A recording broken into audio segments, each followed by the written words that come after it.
20শে মে ক্যালেন্ডারের পাতায় একটি সাধারণ দিন, কিন্তু বাংলাদেশের মুক্তিযুদ্ধের ইতিহাসে এই দিনটি এক ভয়ঙ্কর কালো অধ্যায়। এই দিনেই খুলনার ছোট্ট জনপদ চুকনগর পরিণত হয়েছিল মৃত্যুপুরীতে। যারা ইতিহাস সম্পর্কে একটু ঘাটাঘাটি করেন তারা এই চুকনগর নামটি শুনেই বুঝতে পেরেছেন যে চুকনগরে কি হয়েছিল 1971 সালে। চারিদিকে শুধু গুলির শব্দ, মানুষের আর্তনাদ, বাচ্চাদের কান্না আর রক্তে ভেসে যাওয়া ভদ্রা নদী। অথচ স্বাধীনতার 55 বছর পরেও চুকনগর হত্যাকাণ্ড নিয়ে রাষ্ট্রীয় স্তরে যতটা আলোচনা হওয়ার কথা ততটা হয়নি। যেন ইতিহাসের এক বিশাল ক্ষতকে ইচ্ছে করেই আড়াল করে রাখা হয়েছে বাংলাদেশের মুক্তিযুদ্ধের ইতিহাসে অসংখ্য হত্যাকাণ্ডের কথা আমরা জানি। জগন্নাথ হল, রায়ের বাজার, শাঁখারি বাজার, একের পর এক হত্যালীলা পাকিস্তানি হানাদার বাহিনীর বর্বরতার সাক্ষী। কিন্তু চুকনগর ছিল আলাদা, কারণ এখানে যুদ্ধরত মুক্তিযোদ্ধাদের হত্যা করা হয়নি। এখানে হত্যা করা হয়েছিল নিরস্ত্র, অসহায়, পালিয়ে বাঁচতে চাওয়া হাজার হাজার সাধারণ মানুষকে। একই দিনে 10,000 হিন্দু সনাতনীকে মেরে ফেলা হয়েছিল। তাদের অপরাধ একটাই, তারা সবাই হিন্দু ছিল, তারা বাঁচতে চেয়েছিল। 1971 সালের সেই উত্তাল সময় পাকিস্তানি সেনাবাহিনীর অত্যাচারে পূর্ব বাংলা তখন রক্তাক্ত। গ্রামে গ্রামে আগুন, নারীদের উপর পাশবিক নির্যাতন, বাড়িঘর জ্বালিয়ে দেওয়া, নির্বিচারে হত্যা, সব মিলিয়ে এক বিভীষিকাময় পরিস্থিতি।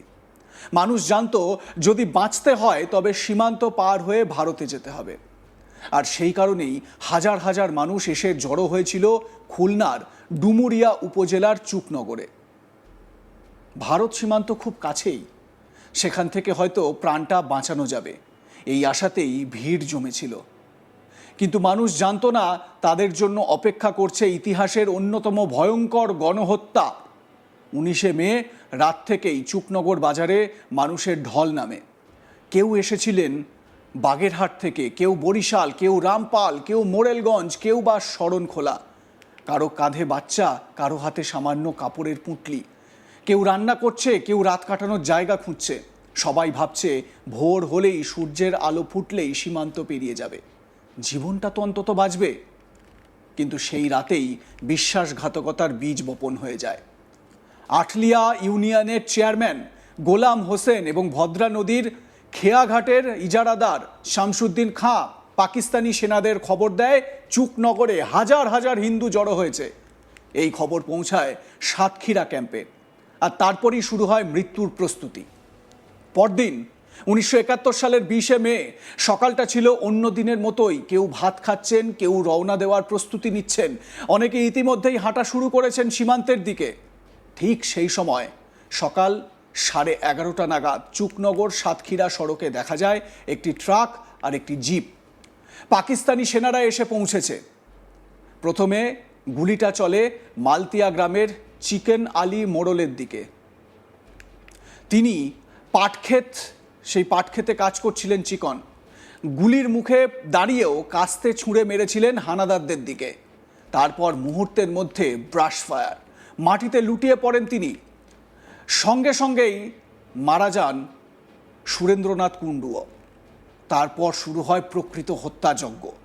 বাজারে ঢুকে পাকিস্তানি সেনা এলোপাথারি গুলি চালাতে থাকে। পাতখোলা, বিল, মাছের বাজার, কাপুরিয়াপট্টি, কালী মন্দির, ফুটবল মাঠ, স্কুল, কোথাও রেহাই ছিল না। নারী, পুরুষ, বাচ্চা, কাউকে বাঁচানো হয়নি। মানুষ দৌড়াচ্ছে, লুকোতে চাইছে, নদীতে ঝাঁপ দিচ্ছে, তো গুলি থামছে না পাকিস্তানি হানাদারদের। হালকা মেশিনগানের অবিরাম গুলিতে কয়েক ঘন্টার মধ্যেই চুকনগর হয়ে ওঠে এক বিশাল বধ্যভূমি। কেউ সন্তানকে বাঁচাতে গিয়ে মরছে, কেউ মায়ের হাত ধরে পালাতে গিয়ে গুলিবিদ্ধ হয়েছে, কেউ নদীতে লাফ দিয়েও বাঁচতে পারেনি। ভদ্রা নদীর জল সেদিন সত্যিই রক্তে লাল হয়ে গিয়েছিল। লাশ এত বেশি ছিল যে কোথাও কোথাও নদীর স্রোত আটকে যাচ্ছিল। আজকের দিনে দাঁড়িয়ে কল্পনা করা কঠিন, মাত্র 4 ঘন্টায় কত মানুষ মারা যেতে পারে। 500, 700, 1000। কিন্তু প্রত্যক্ষদর্শীদের দাবি সেদিন প্রায় 10 থেকে 12,000 মানুষকে জানে শেষ করা হয়েছিল একদিনে, কয়েক ঘন্টার মধ্যে। বিশ্বের ইতিহাসে এত বড় একদিনে গণহত্যার নজির এত সংখ্যক খুব কমই আছে। সবচেয়ে ভয়ঙ্কর বিষয় হলো মৃতদের অধিকাংশের নাম পর্যন্ত ইতিহাসে নেই। কারণ যারা মারা গিয়েছিলেন তারা অধিকাংশই বাইরের জেলার মানুষ। তাদের পরিবারের লোকেরা ভেবেছিল হয়তো তারা ভারতে পৌঁছে গেছেন। যুদ্ধ শেষ হওয়ার পরও তারা আর ফিরে আসেননি। ফলে বহু পরিবার কখনো জানতেই পারেননি তাদের স্বজনরা চুকনগরের মাটিতেই পড়ে আছে।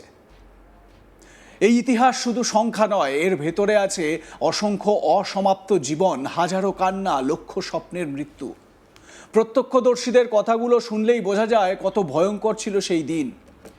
বলাই গোলদার বলছিলেন, হত্যাকাণ্ড শুরু হওয়ার কয়েক ঘন্টা আগেই তাদের পরিবারে একটি বাচ্চার জন্ম হয়েছিল।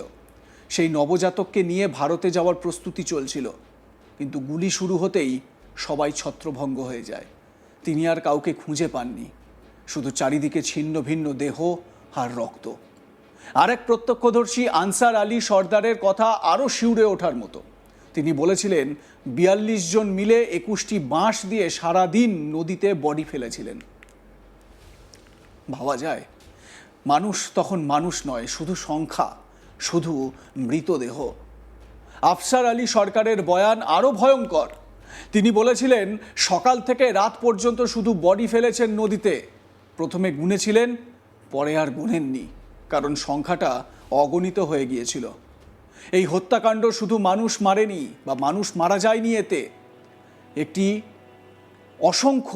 এত অসংখ্য বাচ্চাকে ইয়েতিম করে দিয়েছে, অনাথ করে দিয়েছে। কত বাচ্চা মা বাবার দেহের পাশে বসে কেঁদেছে কেউ জানে না। তেমনই এক বাচ্চা সুন্দরী। গণহত্যার পরদিন মৃতদেহের স্তূপের মধ্যে পাওয়া যায় ৬ মাস বয়সী এক শিশু কন্যাকে।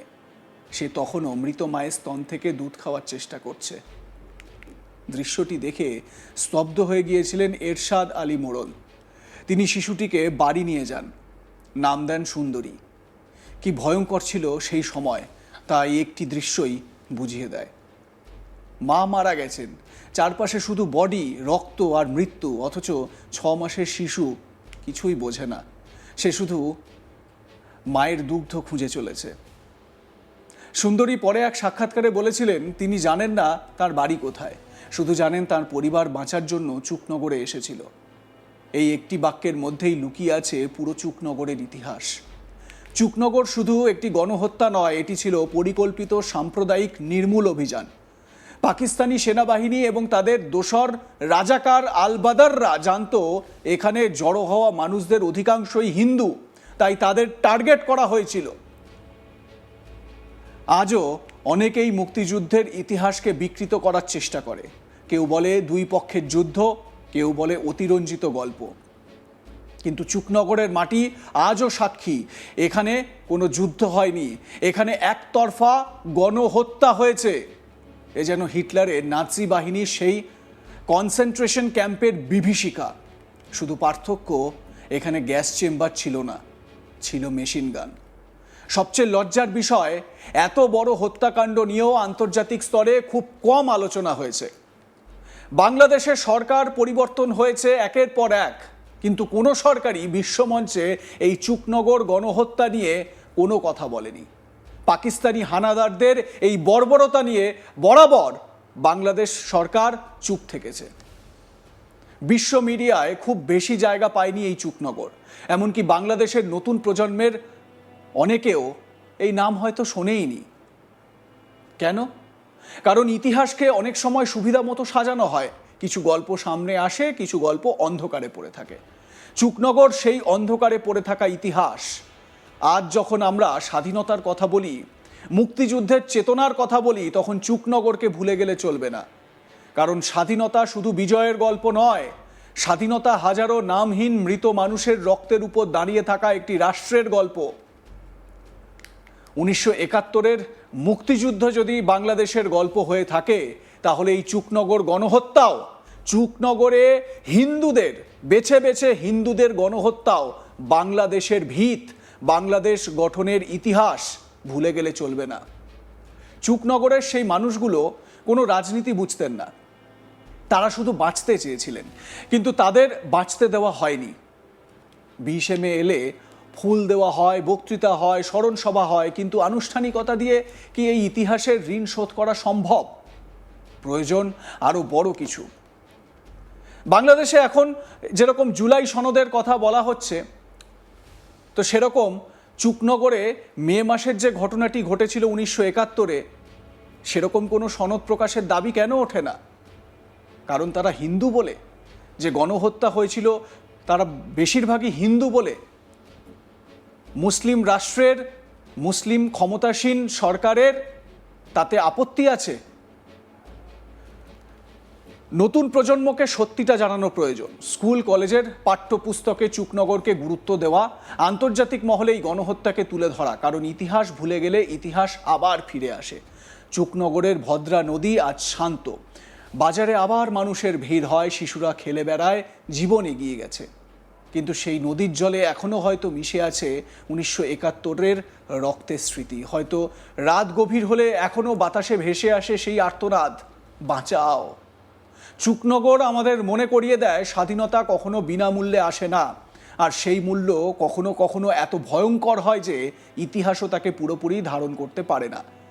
20শে মে চুকনগর হত্যাকাণ্ড দিবসে সেই সকল শহীদদের প্রতি গভীর শ্রদ্ধা আজ তাক বাংলার। পশ্চিমবঙ্গের মুখ্যমন্ত্রী শুভেন্দু অধিকারীও নিজের সোশ্যাল মিডিয়ায় এই চুকনগর গণহত্যার দিবসে সেই গণহত্যায় যারা প্রাণ দিয়েছিলেন তাদের প্রতি শ্রদ্ধা জ্ঞাপন করেছেন। শ্রদ্ধা জ্ঞাপন করছি আমরাও। আপনাদের মতামত জানান, দেখতে থাকুন আজ তাক বাংলা।